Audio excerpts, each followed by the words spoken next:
Gold is one step away from $5,000. Silver is almost at 100. The old world is getting rich before our eyes. And what about crypto? It is drowning in blood. While metal holders open champagne, you are staring at a red portfolio.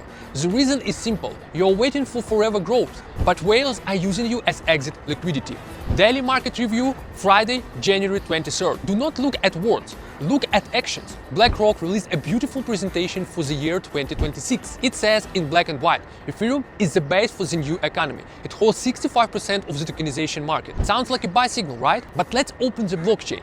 At the exact same moment, BlackRock quietly transfers $356 million in Bitcoin and $247 million in Ethereum to Coinbase. They are selling you the future in a PDF file to cash out their real coins on you. The result? Yesterday, $708 million were withdrawn from Bitcoin ETFs, a record for 2 months. Investors also took $287 million out of Ethereum ETFs. Smart money is running to cash. What are they afraid of? The Bank of Japan decision. The root of the evil is there. To understand, for 17 years, Japan had zero interest rates.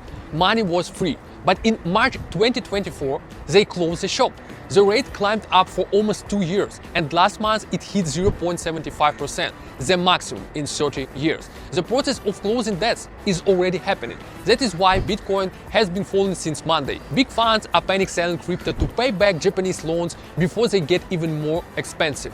And today is D-Day. If the Bank of Japan hints at a new hike, we will see real capitulation. Friends, if I save your time and nerves, please like this video right now. Algorithms need to know that you want the truth, not fairy tales. While the market shakes, CZ steps on stage. In Davos, he spoke powerful facts. First, he is negotiating with 10 governments to tokenize their assets. Second, the native currency for artificial intelligence is crypto. Robots will not pay each other with Visa. Blockchain is their natural interface. This is the foundation for years ahead. But look at what he writes on Twitter for you.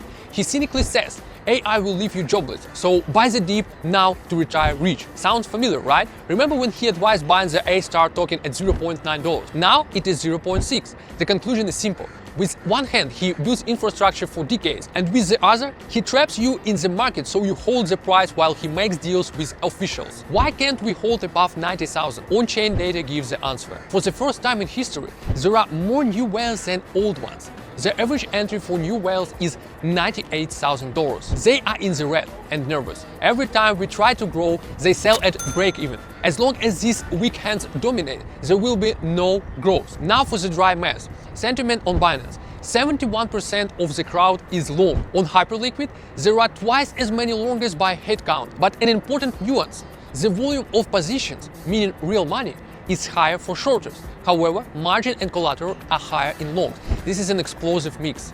Here's the liquidity setup.